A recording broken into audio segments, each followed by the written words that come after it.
Je me tue à te le dire, 2020 post-Covid, ça a du bon parce que ce film-là n'était pas destiné à arriver dans nos salles. Il était physiquement compatible avec un direct ou DVD ou un direct ou Z-test, tu vois ce que je veux dire. Et il est arrivé son cri égard, The King of Staten Island, le nouveau film de Judd Apatow qu'on n'avait pas vu depuis des lustres. Je crois 2015-2016 avec Crazy Amy, qui était sympa mais sans plus. Bon, il y avait la petite danse de Alison Brie qui était envoûtante, on va dire. Mais le reste c'était un drôle sans plus. Alors grande question, est-ce que le Judd a encore le mojo du roi de la dramédie? Moi j'ai envie de te dire oui mon pote.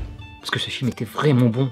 Du début à la fin, 2h18, j'ai kiffé, j'ai pas vu le temps passer. Peut-être pour certains ça va être lent, mais moi je suis dans mon domaine. Judd Apatow, je kiffe depuis le début.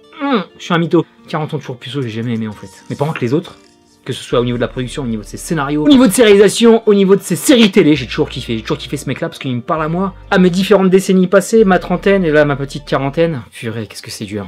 Et bah ça fonctionne, et là aussi ça fonctionne avec cette autobiographie romancée de Pete Davidson, qui j'espère c'est vrai, parce que je le connais pas personnellement ce type, va se mettre à nu. Il va nous montrer toutes ses fêlures, toutes ses failles, toutes ses pathologies, et aussi le deuil qu'il porte en lui, lourdement, parce qu'il a perdu son père. Dans le film comme dans la vie, son paternel était pompier, il a perdu la vie tragiquement lors d'une des interventions au World Trade Center le 11 septembre 2001. Rest in peace, monsieur.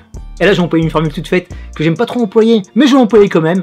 C'est quelque part son film de la maturité, parce que là le drame prend le pas sur la comédie. Même si on rigole, l'humour est présent, les blagues fonctionnent à plein régime. Pete Davidson n'a pas arrêté de me faire éclater de rire.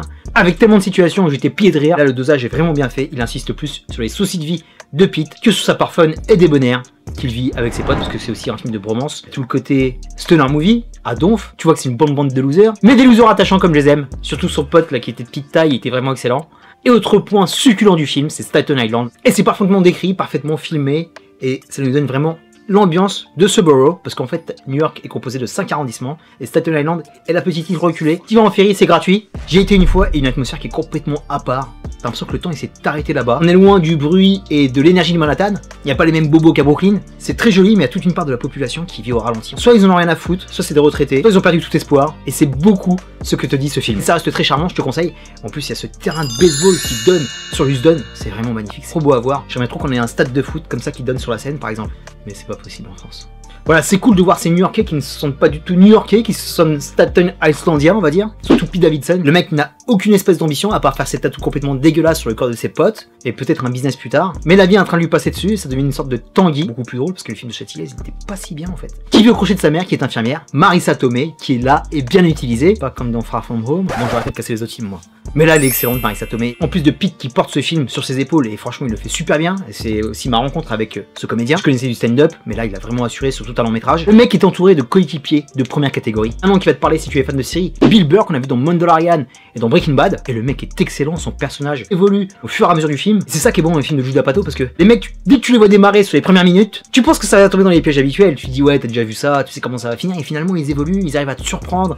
Et ils sont pleins d'humanité, tu vois. Et tous les films de Judd Apatow, on transpire, et c'est ça que je kiffe chez lui. Le mec arrive à te faire rire gras sur des vannes en dessous de la ceinture, complètement à ras des pâquerettes. Je kiffe parce que je suis un gros beauf. Mais il peut te faire frissonner avec de bonnes scènes familiales, de bonnes scènes à taille humaine. Et sur notre scène, il va te filer les larmes aux yeux parce que tu commences à comprendre de plus en plus ce que traverse Pete Davidson par rapport au deuil de son père. Et avec lui, ce qui est très fort, c'est qu'on a l'impression de faire partie de ses familles. On a l'impression d'être pote avec ses personnages, d'être intimement lié à eux. Et il utilise parfaitement tout le casting, que ce soit des personnages tertiaires et encore plus loin, avec tous à te les faire exister, même s'il joue qu'une minute. Je pense aux deux gamins qui sont super mignons, je pense à ses collègues dans le restaurant, idem par rapport à toute la confrérie des pompiers qui est vraiment splendide, il y a des superbes scènes de fraternité sincère, et en plus là c'était trop fort, je connaissais vraiment pas le casting. En une fraction de seconde, je vois un mec, je fais mais attends, mais c'est Steve Buscemi.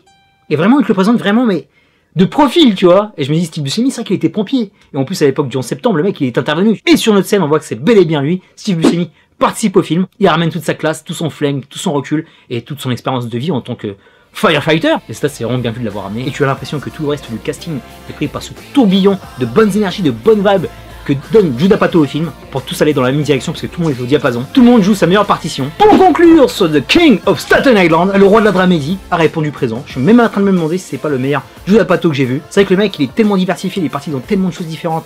Il est parti faire de la série comme Love ou Girls, il est parti sur de la production, il n'a pas pu se recentrer sur un projet à lui. Et là tu sens que le mec c'est fait avec le cœur, c'est fait pour Pete Davidson, c'est fait à taille humaine, parce que ça parle vraiment de l'épreuve la plus difficile dans une vie à laquelle nous pouvons être confrontés, nous êtres humains, le décès d'un proche, le décès d'un parent. Il l'a fait avec beaucoup de tact, beaucoup de classe, beaucoup de sourire.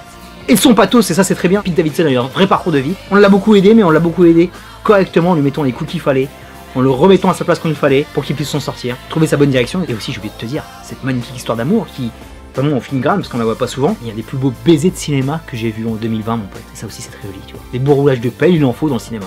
Un Jude très inspiré, de la tristesse, de la douleur, de la perte, une comédie amère plus que douce. Quelque part aussi, c'est son hommage au 11 septembre. Et surtout un véritable parcours initiatique de Pete, qui me dit: on a besoin de comédie US sur nos grands écrans. On a marre de passer par la téloche, bordel. Ça fait vraiment du bien. Mon pote, beau travail. Je sais pas ce que tu vas faire dans le futur, mais le rebeu des bois sera pour toi, parce que je suis vraiment fan. Terminus pour le King de Staten Island. Je te dis à très bientôt pour la prochaine vidéo. D'ici là, porte-toi bien.